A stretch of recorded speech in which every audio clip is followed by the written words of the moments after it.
no money, but was able to help. One day, Peter and John were going up to the temple at the time of prayer, at 3 in the afternoon.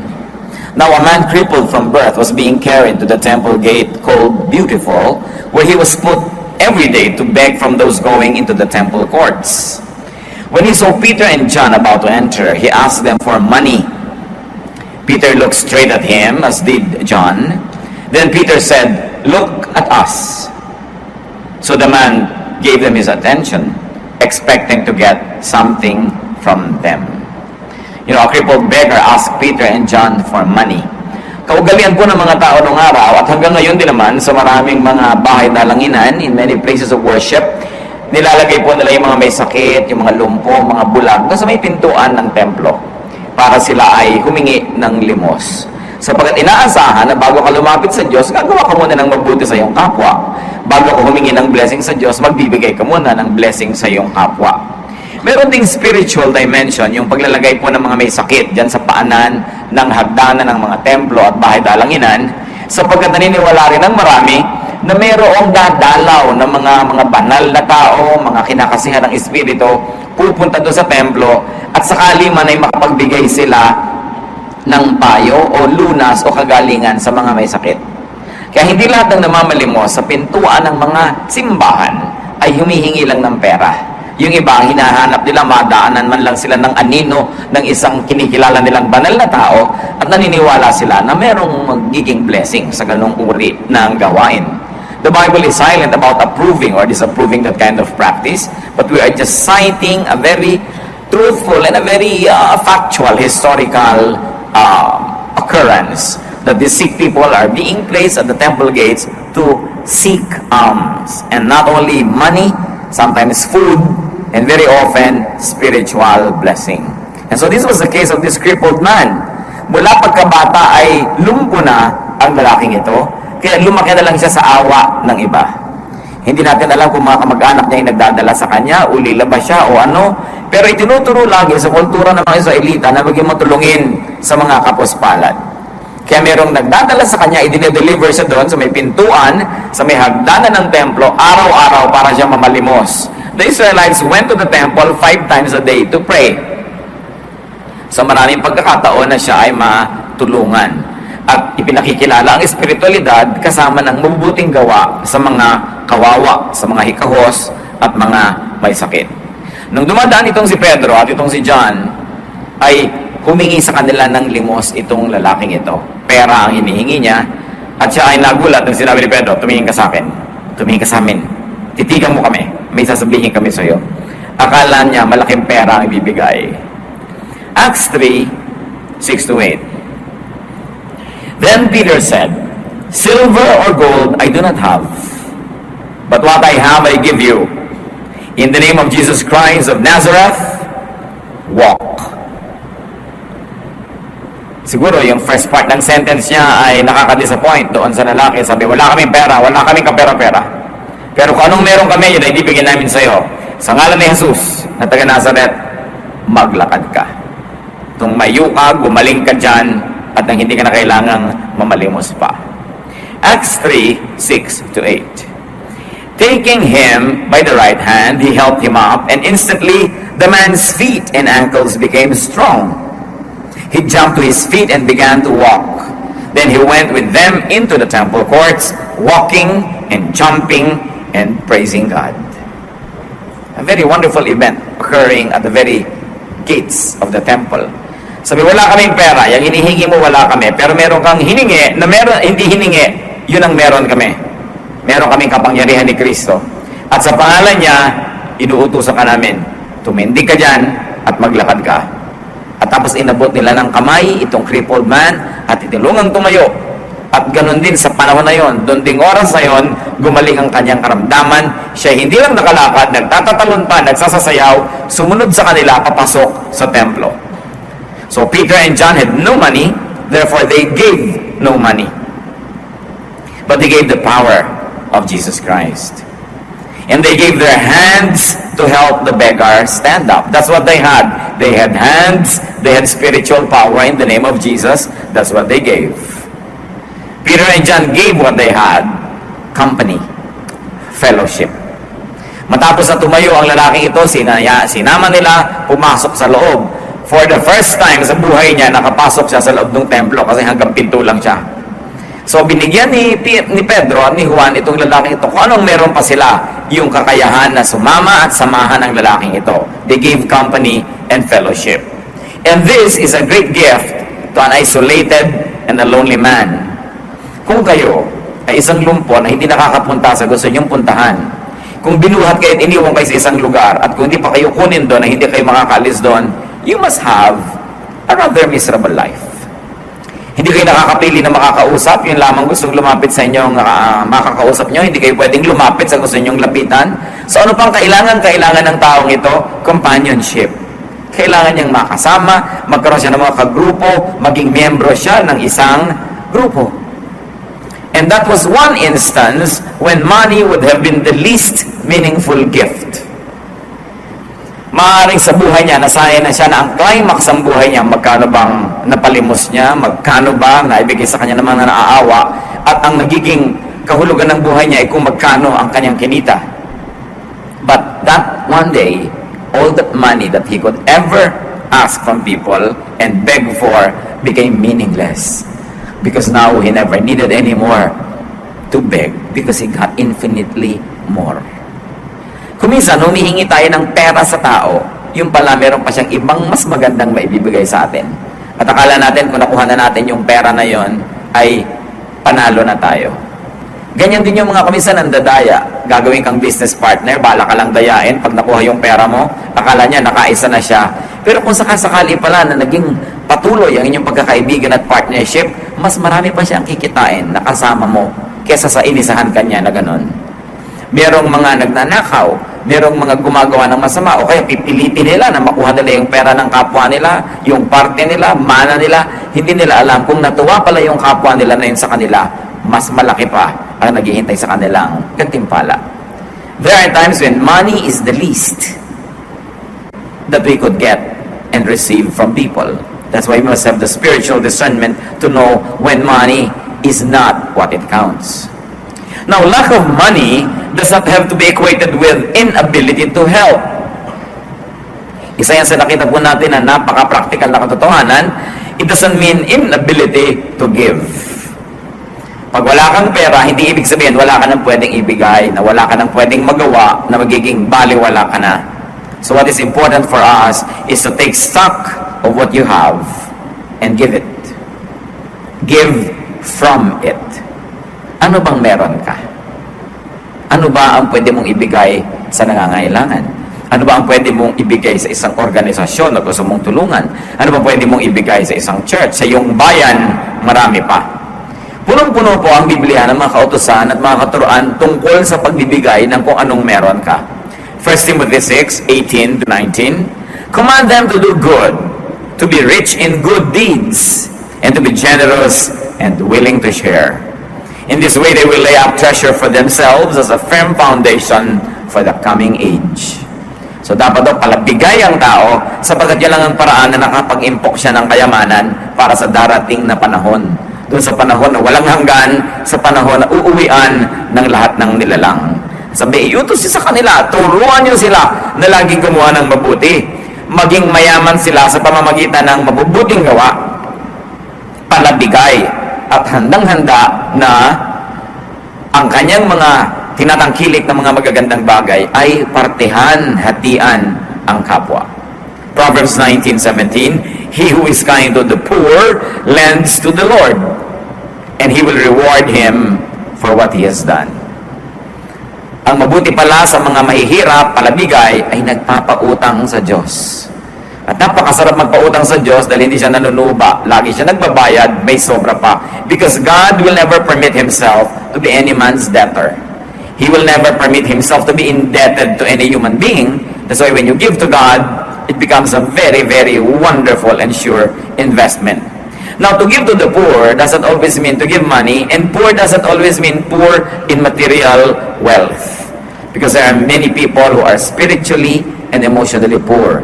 We must consider them as well, and we should continue to give to them as we have, as we are able to give. Proverbs 11:24, one man gives freely, yet gains even more. Another withholds unduly, but comes to poverty. Maobserbahan niyo po sa Biblia, mga kapatid, ang dami-daming mga ironies at mga kabaligtaran. Isa na dito yung binanggit ng Proverbs 11:24, meron daw mga taong sobrang palabigay, pero lalo namang nagkakaroon. At meron naman ang dadamot, lalo namang nawawalan. Kaya napakahalaga na sinusunod natin yung katuruan to be generous, to give when we are able. At bakit po natin ito pinag-uusapan, mga kapatid? Una, dahil talagang foundational to spirituality yung giving. For God so loved that He gave. Yan ang isa sa mga definition ng loving, giving. Sabi nga nila, you can give without loving, but you cannot love without giving. Minsan gasgas na yan, quotation na yan, pero totoo, hindi mo pwedeng sabihin nagmamahal ka pero wala kang binibigay. Sabagat ang tunay na pagmamahal ay naipapahayag sa pagbibigay. And love is not love until you give it away. The intention to give is not yet love. The act of giving is a definition of love. So one who gives friendship naturally begets friendship. And one who withholds friendship naturally loses it. In a manner of speaking, you keep only what you give away. And ironically, you lose what you selfishly keep. Sa buhay espiritual, marami pong kabaligtaran. Yung ipinapamigay mo, yun lang ang bumabalik sa'yo. At yung pinipilit mong kamkamin, sarilinin, yun naman ang nawawala. Proverbs 3:27-28. Do not withhold good from those who deserve it when it is in your power to act. Napakadaling maintindihan, pero madali bang i-apply? Huwag daw pagkakaitan ng mabubuting bagay ang mga karapat-dapat tumanggap nito. Sabi natin, syempre naman. Pero tanong, meron kayong kilala, kaibigan, meron kayong kapatid sa Panginoon, merong tindahan, naghihirap siyang mimili, magtinda, pinagtutubo niyo ba o hingi kayo ng hingi ng discount? The person na namumuhunan deserves to profit. Kaya nga siya nagpapagod, gumigising ng maaga, nagtitinda para siya tumubo. Tapos wala kang gagawin kundi humingi ng discount. Pag merong ahente na nagbebenta sa'yo ng kotse, ng lupa, ng insurance, alam ko may komisyon ka dyan. Hati na lang tayo sa komisyon mo, bawasan mo naman yung komisyon mo. Kaya nga siya nagtitinda niyan para siya magka-komisyon, tapos hihingin mo yung komisyon niya. That is withholding something from the one who deserves it. Because the person works. And when you plant, you harvest. When you work, you benefit from your work. Nobody plants without the promise of being partakers of the harvest. Maraming mga ganon.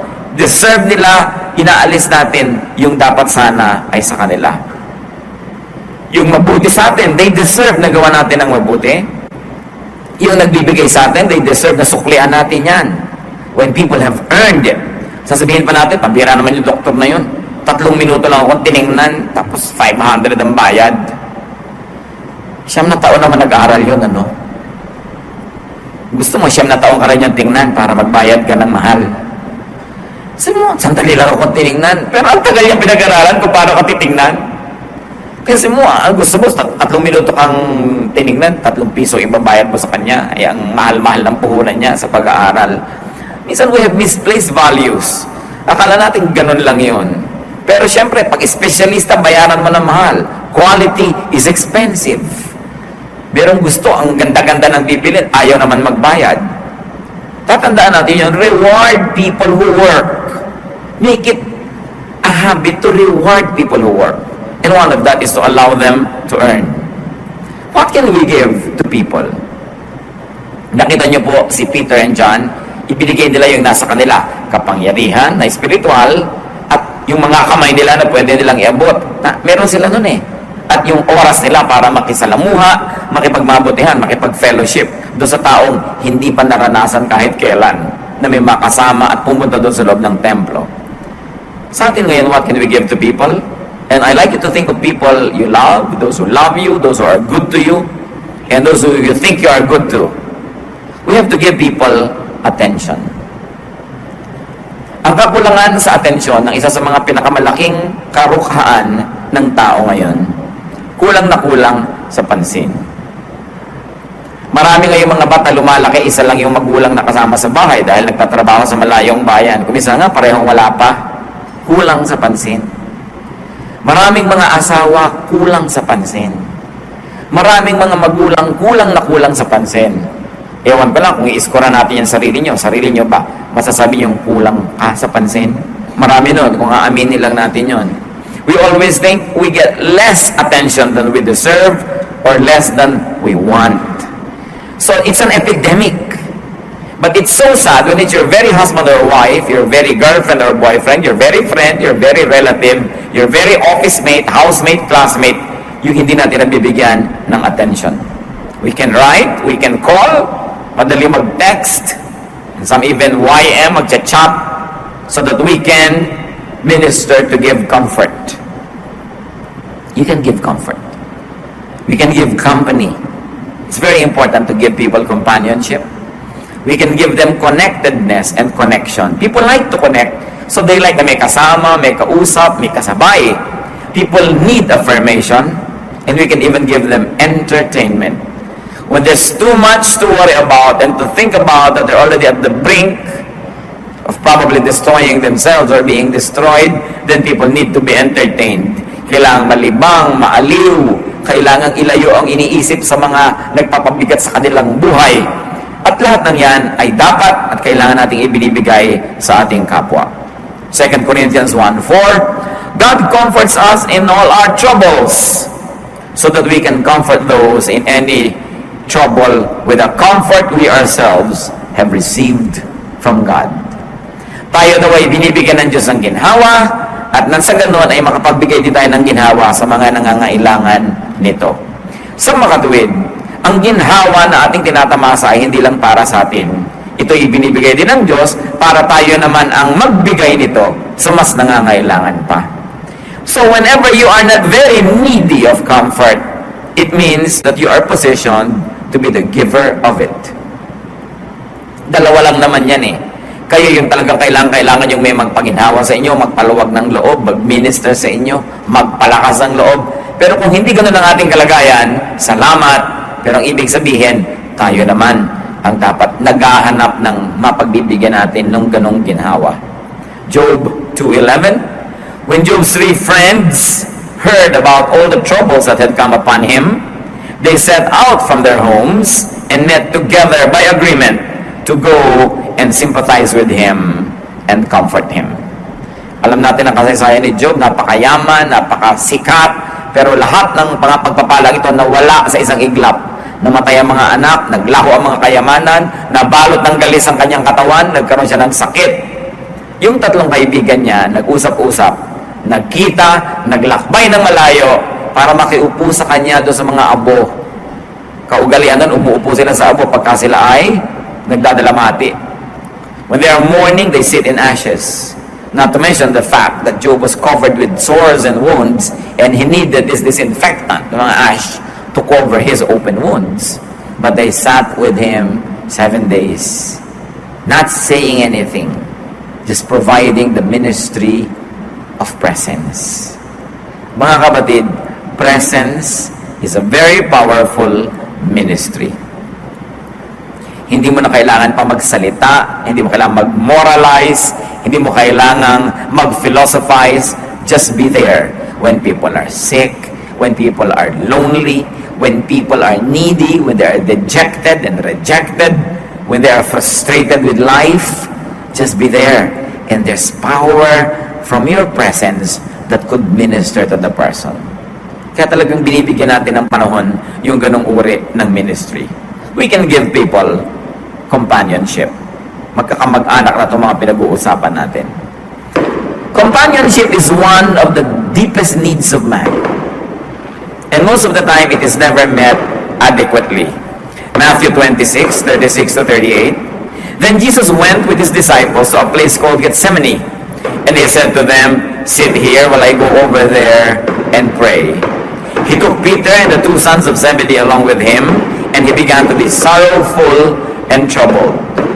Then he said to them, "My soul is overwhelmed with sorrow to the point of death. Stay here and keep watch with me. Napakalalim na maaari po nating mapag-aralan dito sa hiniling na ito ng Panginoong Yesus sa kanyang mga disciples. You will imagine Jesus of Nazareth. You will imagine the power that was in Him. He was driving out demons, healing the sick, raising the dead.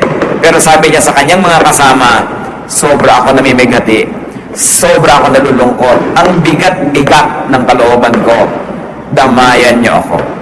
Dito kayo, samahan ninyo ako. Kung si Jesus nangangailangan ng kasama, lalo sa ganung mga malulungkot na panahon, at kung siya'y marunong malungkot, mangulila, humiling ng mga kakasama, hindi lalo naman tayong lahat. Kailangan natin yon. Kaya kailangan marunong tayong makiramdam. Kung minsan may magte-text sa'yo, musta? Actually, siya ang nangangailangan makumusta. Hindi mo kinukumusta, kaya siya nagpapadala sa'yo ng musta. Sasagot ka naman, sa. Papilosopuhin mo pa. O kaya, isa mo, okay. Tapos na. Wala ka walang tanong, ikaw, kumusta? Mga kapatid, pag may nangungumusta sa inyo, 99% of the time, siya ang nangangailangang makumusta. Pinapaalala sa inyo, hoy, buhay ako, kumustahin mo naman ako. Sasagutin niya naman, ikaw, kumusta ka? Hindi lang, tapos na. Nangangailangan yon. Sabi niya, my soul is overwhelmed with sorrow. Karamay. Makikiramdam tayo sa tao. Kung minsan sabihin niya, uy, kain naman tayo sa ganon. Tama na nga, kakain ka pa. Yung pasasabihin mo, hindi naman kasi lahat ng nag-aayang kumain, gustong kumain. Kung minsan ang gusto niya, makasama ka. Wala lang excuse. Yung mga pakapi-kapi, coffee tayo. Gusto ba naman talaga ng tao katapat-takot na caffeine sa loob ng katawan niya? Kaya lang, ano sasabihin niya? Magtinginan tayo? Mag-usap tayo? Kaya excuse lang yon para meron kayong magawa because probably they like your company or they need your company. So you don't just dismiss readily what people ask you to do with them because behind and beneath the surface could be a deeper need. And we, especially the people of God who profess to be Spirit-led, must be sensitive to the needs of people. Hindi yung gusto lang natin silang i-Bible study, gusto lang natin silang sermonan, gusto lang natin silang payuhan. Tapos, pagka naman kailangan nila yung mga moments na may kausap, kasama, kaulaya, wala ka naman. Napakahalaga nitong ganitong presence. At itong ating bansa, habang lalo tayong naghahanap ng pera, nagiging industrialized, o kaya nag-export tayo ng labor, sobra-sobra, 10 million mahigit, no? Ng mga overseas Filipinos. Sa bawat isang umaalis, ilan ang nangungulila na asawa, ina, anak, kapatid, ama, kaibigan, kapitbahay, ang dami. Kaya padami ang malungkot dito sa Pilipinas. Katayo pa naman ang kasiyahan natin, tao eh. Talagang pag may tao, masaya na tayo dyan. Eh yung mga tao nang nawawala. Kaya yung mga natitira, kailangan nagtutulungan lalo. And we minister to one another. It's greater than the ministry na sabihin mo gagawa ka ng kung ano ng great religious activities. Because the ministry that really pleases the Lord is a ministry that touches the heart. The ministry that comforts the afflicted, that gives comfort to the wounded, and healing to those who are sick. And many people are so emotionally sick. Many times we are so sick as well that we forget that the others are sick also. Na humahanap na lang tayo ng atensyon, nalilimutan natin yung pinaghahanapan natin nun, nangangailangan din. Na ang tunay na pagmamahalan ay kahit nabibigatan ako sa dala ko, tinutulungan pa rin kita sa dala mo.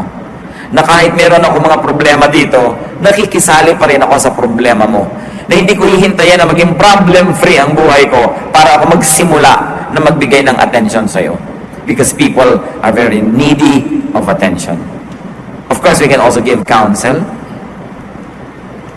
Proverbs 27:9, perfume and incense bring joy to the heart, and the pleasantness of one's friend springs from his earnest counsel. Ang tunay daw na halimuyak ng isang kaibigan ay nagmumula sa kanyang matalino, maayos, makadiyos na payo. Kaya nagbibigay tayo nun. Naturally, we give people prayers. Wala namang gastos para ipanalangin mo ang isang tao. Liba na lang maarte ka, kailangan pang manalangin sa paanan ng bundok, Golgota, medyo magastos yun. Pero kahit saan ka naman, pwede ka mag-pray. So, hindi ka nagkakagastos, pwede mong ibigay yan. 2 Corinthians 1:11, as you help us by your prayers, then many will give thanks on our behalf for the gracious favor granted us in answer to the prayers of many. And of course, you add to your notes, naturally, what Peter and John give Jesus. Kapag ibinigay mo na sa Panginoong Jesus, talagang kompleto na. Pasimula ng pagtanggap niya ng napakaraming mahuhusay at mabubuting bagay. Share Jesus like Peter and John did. But remember this, sharing Jesus needs practical deeds. Hindi lang tanggapin mo si Jesus, period. Kailangan sinasamahan mo, tinuturuan mo, ginagabayan, ipinapanalangin, binibigyan ng companionship.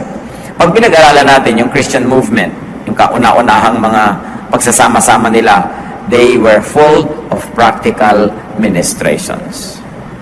Hindi sila tadtad ng theology, hindi sila tadtad ng mga kung ano mga difficult studies, pero punong-puno sila ng pagtutulungan, pagmamahalan, pag-iibigan, and that made the initial Christian movement very, very powerful. Because love is the most powerful of all powers. And nobody can resist love when love moves. That's why Christianity was very powerful, because it was propelled by love, defined by love, encouraged, empowered by loving. Do not let lack of money stop you from giving. Minsan meron tayong poverty mentality. Akala natin kung wala tayong pera, tayo na lang lagi dapat ang tumatanggap. Tayo na lang dapat lagi ang mareregaluhan, libre lahat dahil mahirap tayo. Hindi yun totoo. Pera, isa lang yan sa pwedeng ibigay. Ang dami pang iba. But we should always be giving, because giving gets us involved in the cycle of life. What is life? Inhaling, exhaling, eating, defecating, in, out. Ganon talaga ang buhay. Giving, receiving. If you do not give, you do not complete the cycle. If you keep receiving and receiving and receiving, subukan nyo, mag-inhale kayo. Inhale, inhale, inhale, and don't ever give it up. Don't exhale. Sasabog kayo nun. You'll die. Because you have to inhale and exhale. You have to receive and give so that you will have balance. Giving connects us to people. What better connection can we have with people than the giving connection? That we give to them, they give to us. And that's how interpersonal relationships are strengthened. When we become interdependent, not overly dependent, but we need people and people need us. We give to them and they give to us. That's what the city is all about. That's what the town, the village is all about. People needing people. You want the baker to be there, you want the bartender to be there, you want the preacher to be there, you want the laborer to be there. You live in a village, you live in a town or a city where people minister to people. You don't live a hermit's life. That's what being together is all about. So giving connects. Giving earns for us the privilege to receive. And not only that, to keep receiving. Sometimes you receive. You do not give back. You still receive. You do not give. You do still receive. You do not return the favor. You receive. You do not give back. Do you think you can keep on receiving? No. It will stop. Because only logical way to complete the cycle of receiving is giving also. Kailangan nagbibigay. It is only when you give that you continue to perpetuate the recycling of very positive energies. Proverbs 11:25, a generous man will prosper. He who refreshes others will himself be refreshed. Yan ang paraan. Para ka manariwa ang mga pagpapala sa iyo, panariwain mong iba. Para ka madilig, magdilig ka. Para ka sumaya, magpasaya ka. Napakahalagang maisip yon. Giving empties us enough to receive again.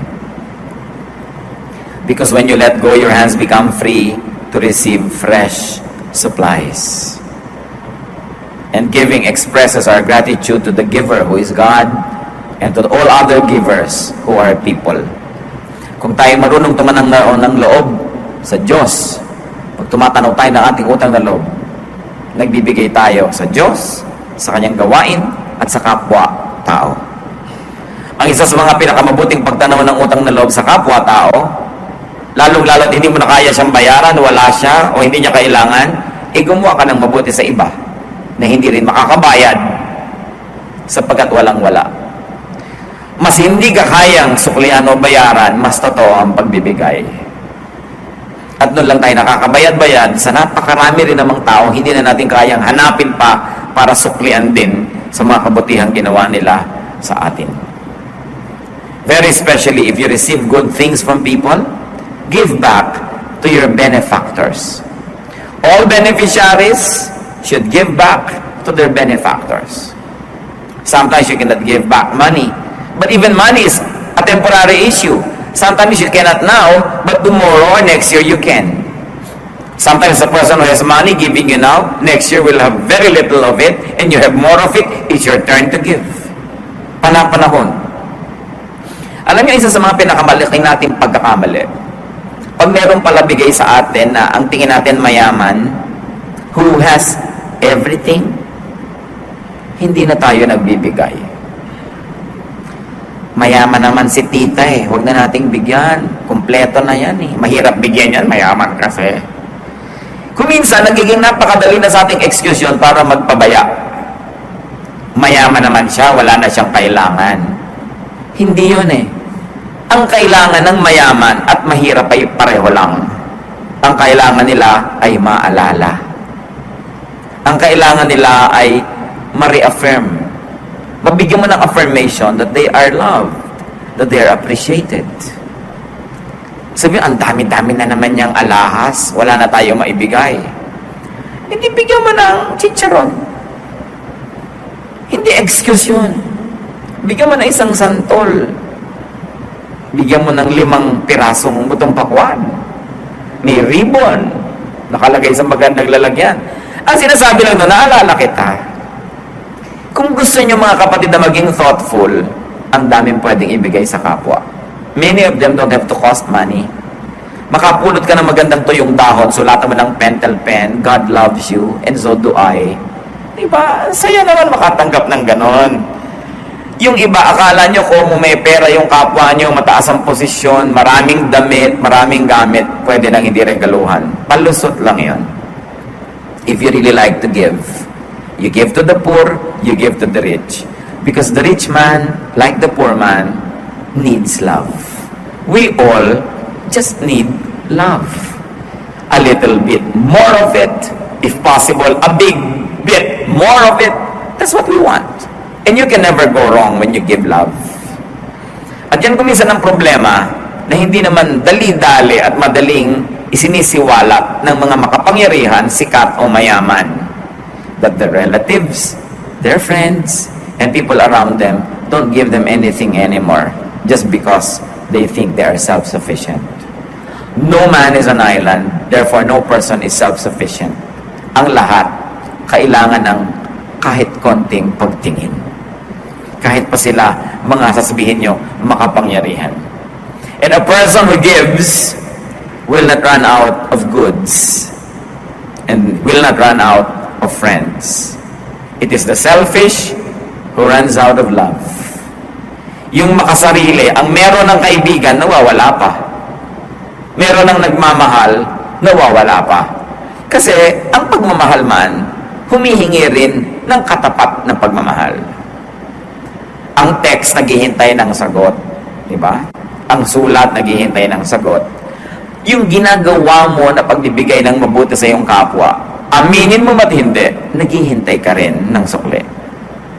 Kahit yun ay thank you, kahit yun ay isang kiss, kahit yun ay kotse o bahay o anuman, dapat sinusuklian. At hindi lang pera ang panukli. Actually, yun talaga pinag-uusapan natin dito.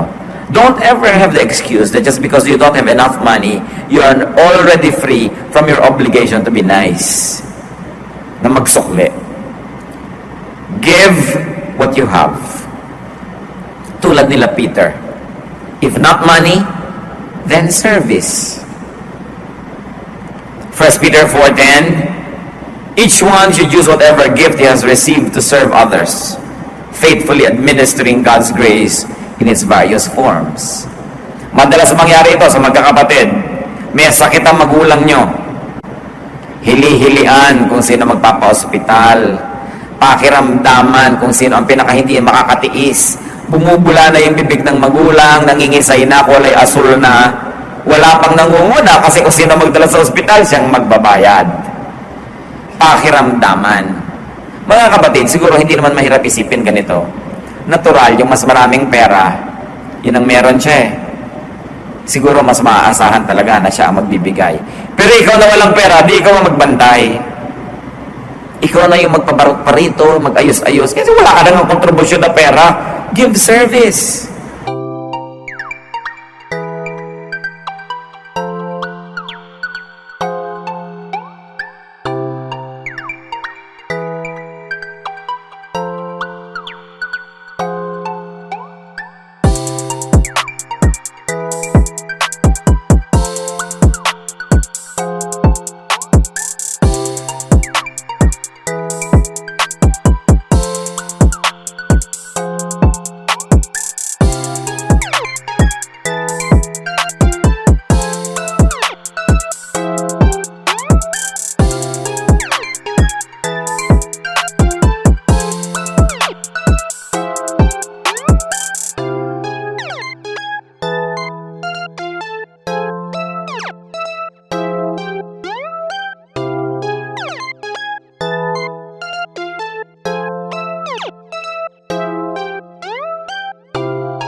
Service. Philemon 1:17, si Paul, nung merong isang runaway slave na naging Christian, pinabalik niya dun sa amo. Sabi ko, kilala ko ng amo mo. Sasabihin ko sa kanya, huwag ka na niyang idemanda, huwag ka na niyang parusahan, tanggapin ka na lang niya. Sabi niya sa 1:17, Philemon, so if you consider me a partner, welcome him as you would welcome me. If he has done you any wrong or owes you anything, charge it to me. Value for value. Sabi ni Paul, ikaw, marami kang utang na loob sa akin, ha? Naging Kristiyano ka dahil sa akin. Nakakilala ka kay Kristo dahil sa akin. Laki utang na loob mo. Bueno, itong slave mo na tumakas, naging Christian din, naglingkod sa akin, kinagigiliwan ko siya, pinababalik ko siya sa iyo, huwag mo na siyang singilin. Charge mo na lang sa akin. Kulang ka pa. So, value for value. Dapat ganun. So, Romans 15:26-27, for Macedonia and Achaia were pleased to make a contribution for the poor among the saints in Jerusalem. They were pleased to do it, and indeed they owe it to them. For if the Gentiles have shared in the Jews' spiritual blessings, they owe it to the Jew to share with them their material blessings. Nagkaroon po ng mga tag-hirap sa Jerusalem, kung saan yung mga Hudyo ay nakatira, at kung saan mula sa mga Hudyo, si Jesus, ang Kristyanismo, ay nakarating sa mga Gentiles. So, nung umasenso yung mga Gentile churches, sabi nitong sumulat ng Romans, kayo, nakatanggap kayo ng spiritual blessing galing sa Israel. Anong marapat yung gawin? Hindi nyo sila pwedeng ma-bless spiritually. Sila nga ang nagbigay nun. Bigyan nyo sila ng pera. Magpadala kayo ng tulong. May pangangailangan sila ngayon, nahihirapan sila. Palitan nyo ng material blessing, yung spiritual blessing na nakuha nyo galing sa Israel. This is the essence of the verses. Sasabihin, hindi pwedeng libre-libre kahit spiritual blessing. Palitan mo ng ibang blessing. Maganda, spiritual din. Ngayon, kung hindi mo kaya yon o kulang, gawin mo iba. Serbisyo, o material, o gift. Dapat ganun, value for value. Di ba natin nakita? Pwede naman i-declare ng Diyos, o lahat ng tao, patawarin na lang lahat ng kasalanan, libre na lang kayo lahat. No. That's not God's way. Jesus paid. May bayad. May bayad ang lahat. Walang libre. So dapat willing tayo na nagbabayad. Nakikitira ka sa kamag-anak mo, gumagastos ka ng kuryente, tubig, hilig-hilig mo pang mamlansya, number 3 ka pa mag-electric fan. Alam niyo, ang init ng mata ng mga tiya nyo, nakikitira kayo, naka-electric fan pa kayo lagi. Baka akala nyo, hindi niya kinukwenta yun. No?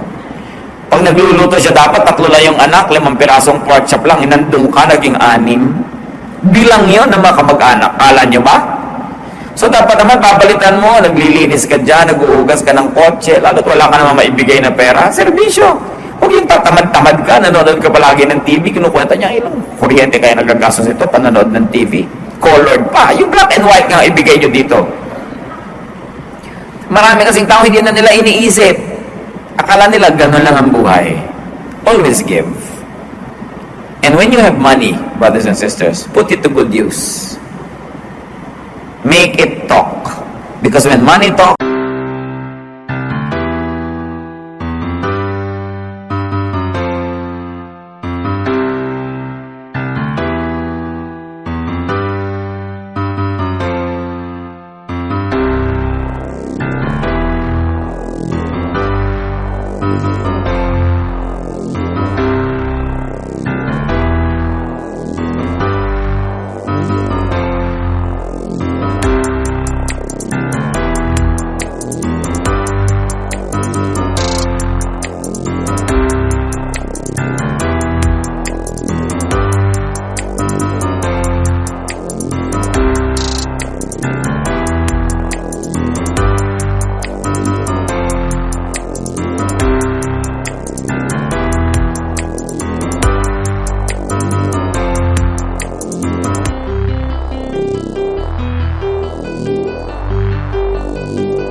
other things. You can give time, you can give service. Pero alam nyo, sabi nga ng isang kababata ko, sabi niya, ang sarap ipakisama ang pera. Totoo nga naman, yung nakikisama ka, yung bunutan, parang bilis-bilis mong magbunot ng pitaka. Hindi yung bayaran talagang hindi mo magbunot-bunot, laging minauna na. Yung parang kakainisan ka na niya, di ka na isasama next time. Dapat ang bilis-bilis mong bumunot. Yan ang pinakamasarap ipakisama, pera. Hindi ang kunat-kunat mo. Pinapakilos mo yan. It oils the entire machinery. And it can do lots of good things and lots of wonders. Money opens doors. Money makes people smile. They give you the extra mile. So why don't you make it work? Especially if you have it.